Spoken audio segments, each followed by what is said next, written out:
Lucas Crauel es cirujano pediátrico del Hospital Sant Joan de Déu y viene con la ponencia titulada 3D y cirugía pediátrica.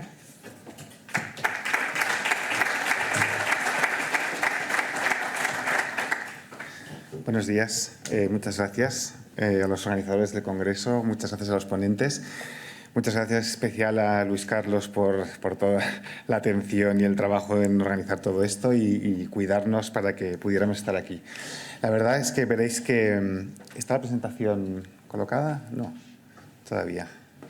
Bueno, veréis que mi presentación comparte pues, un montón de reflexiones y un montón de elementos comunes al resto de los ponentes, porque en particular a los cirujanos que estamos aquí pues nos preocupan una serie de cosas que constantemente estamos comentando, como es la seguridad quirúrgica, la planificación y la obsesión porque las cosas salgan bien. Y en este sentido, pues esta tecnología que agruparemos y que llamamos como 3D, y ahí vamos a incluir todas las tecnologías de visión de imagen, tecnologías de realidad virtual, de realidad aumentada y, por supuesto, de impresión 3D. Empezamos nosotros también, como ha comentado el doctor Pérez Mañanés, hace aproximadamente unos 10 años y ya tenemos un recorrido en el que hemos podido comprobar que algunas cosas son necesarias imprimirlas, pero en otras circunstancias probablemente con la tecnología que tenemos hoy en día en 3D esto ya no es necesario. Esta diapositiva pues resume lo que podemos hacer en 3D, ¿no? que es todo este visionado de imagen hasta llegar hasta la impresión 3D.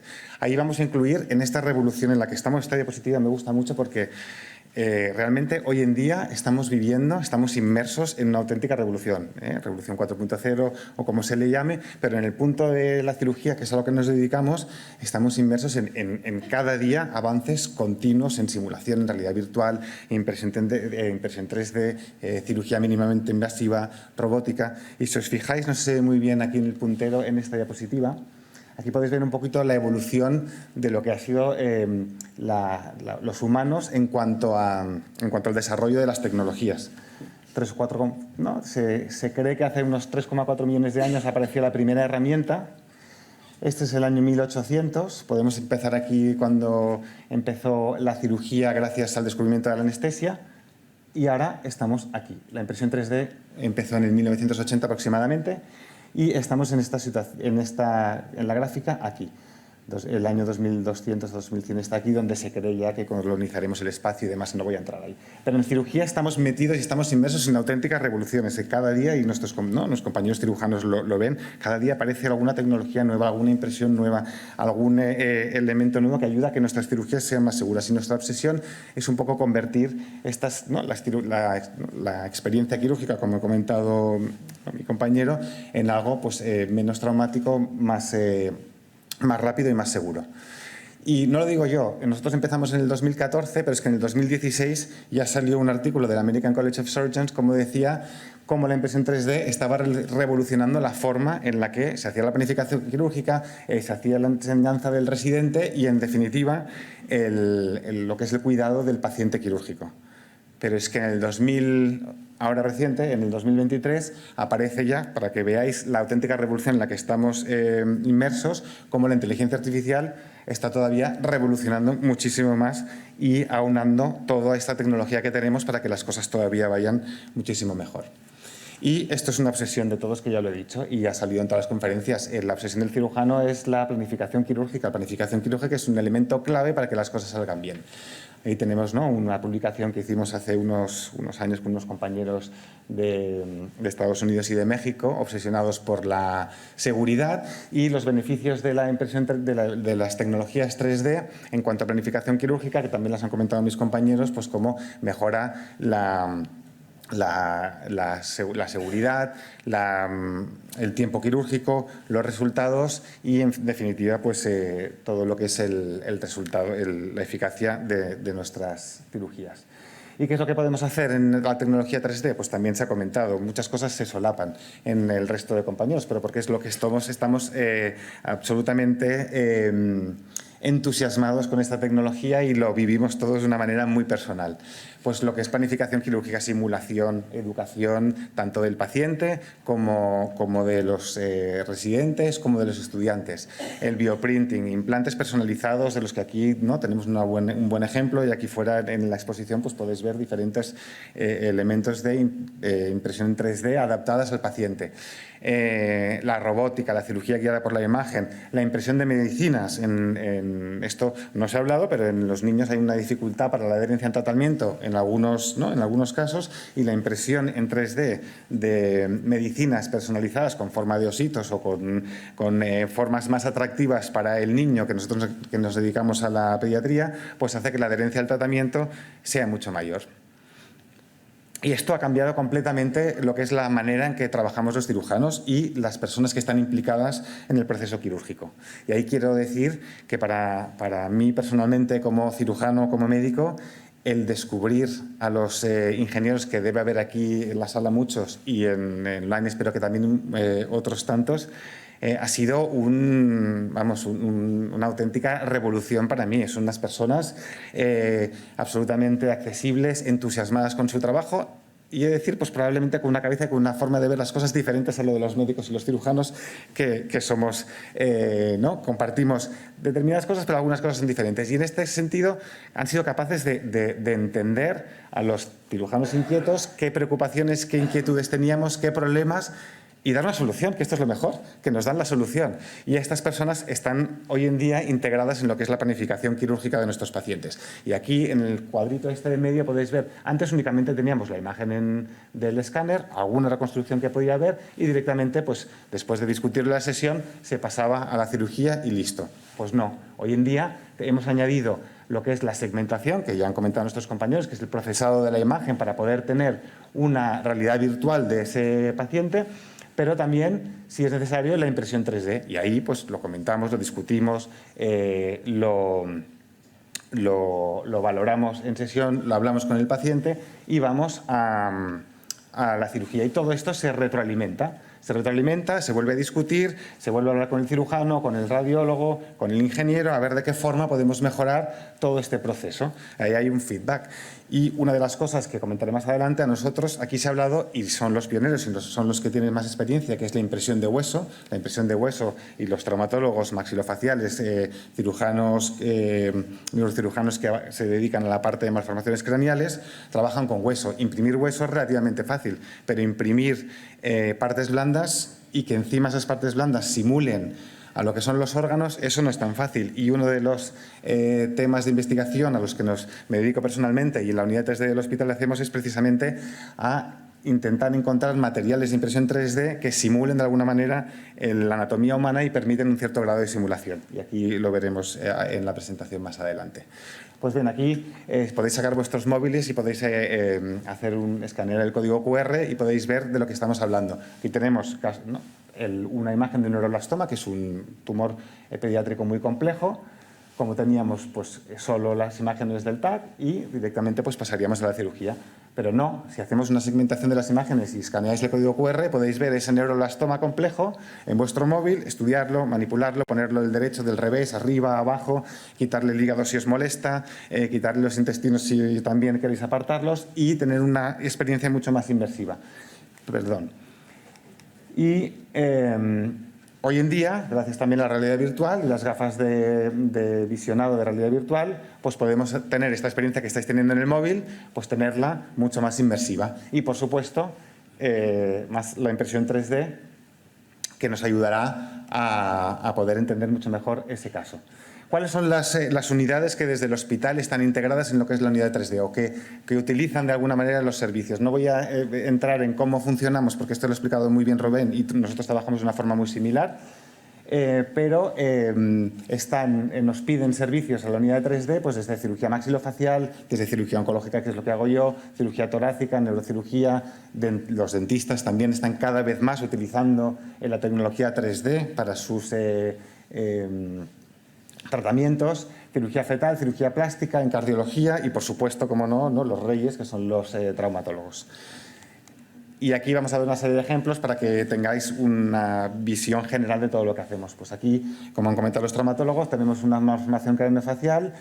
Para reconstruirla hay que hacer un puzzle con el propio hueso de lo que es del cráneo del paciente, pero si todo esto lo tenemos hecho antes, pues es mucho más fácil colocarlo encima del cráneo del paciente, recortar lo que se necesita, pegarlo y ponerlo de la forma que se ha planificado gracias al ingeniero y después colocarlo en el paciente, y con esto uno, es mucho más exacto, y dos, se ahorra muchísimo más tiempo y los resultados son mucho mejores. Cirugía fetal, estamos hablando de cirugía intraútero, estamos hablando de estructuras minúsculas, muy pequeñas. En este caso era una obstrucción congénita de la vía aérea, la tráquea estaba obstruida, con lo cual esto es incompatible con la vida del niño, y el cirujano fetal pues lo que quería desarrollar es a través de fetoscopio y una pequeña herramienta, que es la que veis aquí, con un láser, pues romper esta pequeña membranita de la tráquea. Pues lo que se hizo, aparte de la reconstrucción virtual, es una impresión en 3D, minúscula, pequeña, ya lo podéis ver aquí, las manos del cirujano fetal, y ensayar cómo tenía que entrar a través del fetoscopio esta pequeña herramienta para, mediante el láser, a ver si puedo activar ese vídeo de allí o no, pero bueno, ya lo habéis visto, activar el láser aquí y poder ensayar la intervención quirúrgica, que ha de ser muy precisa. Aquí podemos ver otro ejemplo de los cirujanos plásticos en casos de reconstrucción de niños que nacen sin la oreja o con una oreja mal formada y hay que hacer una reconstrucción. Pues lo mismo, antes era artesanal y prácticamente como si fuera un escultor. Hoy en día ya no hace falta, los ingenieros nos ayudan, planifican todo, la dejan perfectamente simétrica a la contralateral.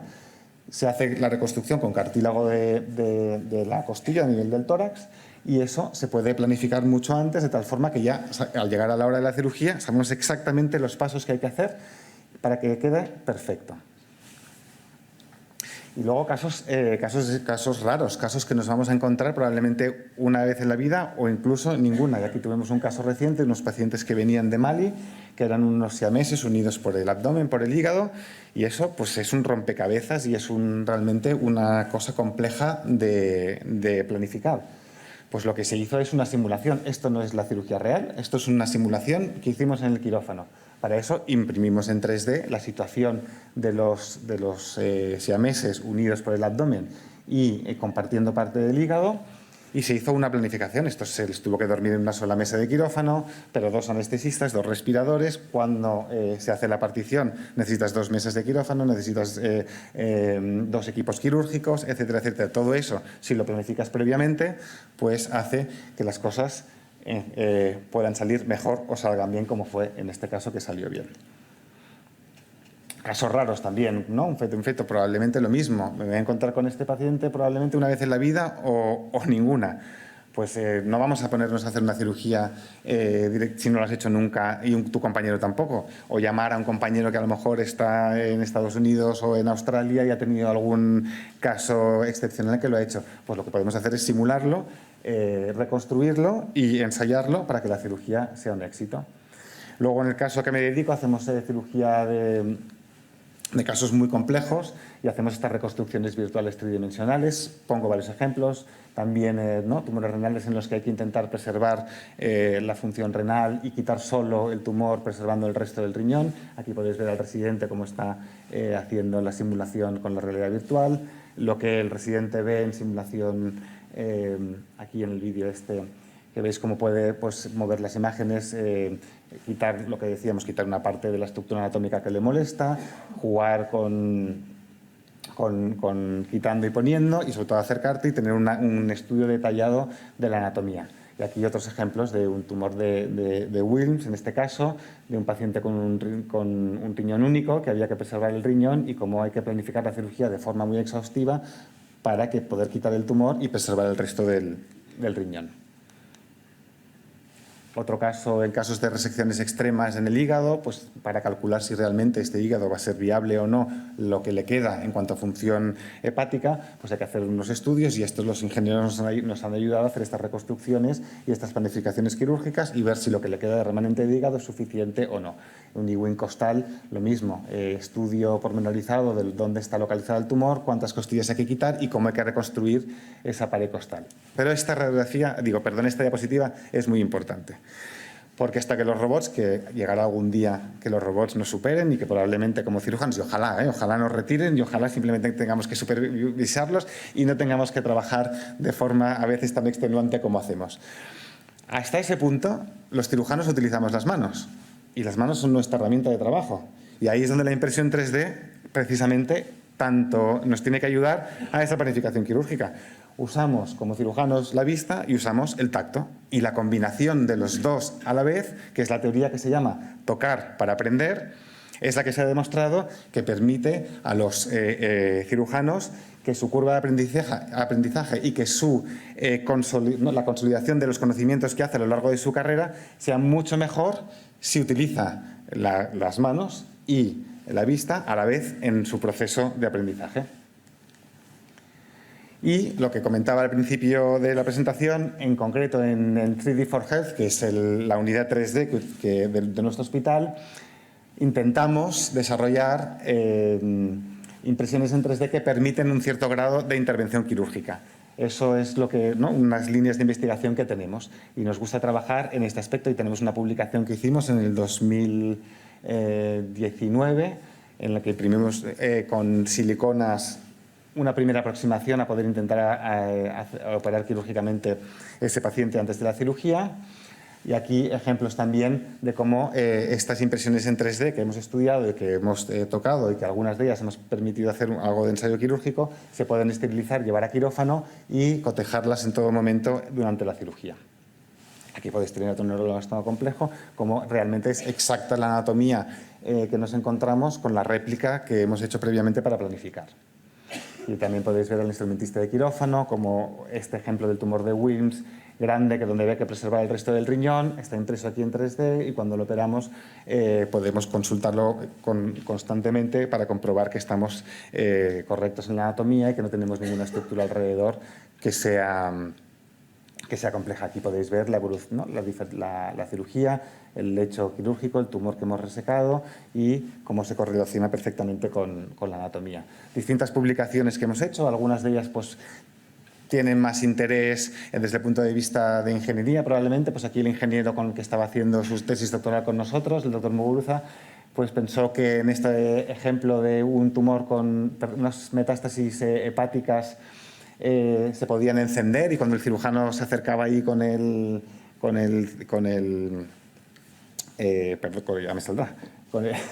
bisturí, pues se encendían y era una manera pues de intentar mejorar el aprendizaje. Y aquí pues tenemos otros ejemplos de publicaciones que tenemos, sobre todo buscando modelos anatómicos que permitan un cierto grado de simulación.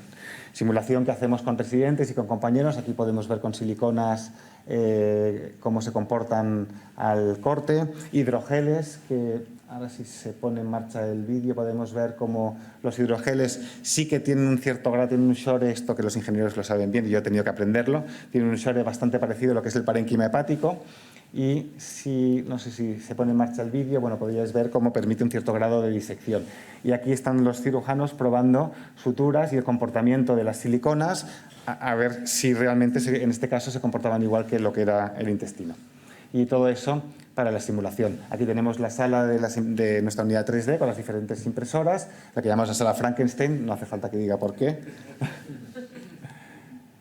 Y bueno, todo esto, pues lógicamente es muy bonito y como ha comentado también mi compañero, pues estamos en esta verdadera y auténtica revolución quirúrgica, pero tenemos todavía una serie de mejorías que hacer para que esto se pueda estandarizarse en todos los hospitales. Pues tenemos que realmente demostrar que esta tecnología ayuda al proceso quirúrgico, que realmente de alguna manera acorta los procesos y los resultados son mejores. Todavía es una tecnología que requiere tiempo de ingeniero, tiempo de segmentación. Aquí la segmentación del hueso, los que os dedicáis a esto sabéis que es muy fácil, apretas un botón y prácticamente te sale. Pero en partes blandas y en tumores esto es muy complejo y lo ha de revisar el radiólogo, lo ha de revisar el cirujano, lo ha de volver a mirar el el ingeniero, y eso es mucho tiempo. Los primeros casos que hicimos hace 10 años, cada caso creo que eran como 10-12 horas de trabajo de radiólogo y mías, imagen por imagen, pintando manualmente, porque no existían los softwares que existen hoy en día de segmentación. Y el coste, no hemos hablado del coste todavía, pero esto tiene un coste elevado que cada vez se está reduciendo más, pero que lógicamente pues, en el contexto en el que estamos hay que tenerlo presente. Sin embargo, esto está aquí para quedarse y para mejorar. Y el futuro es en 3D o no será. Así que muchas gracias.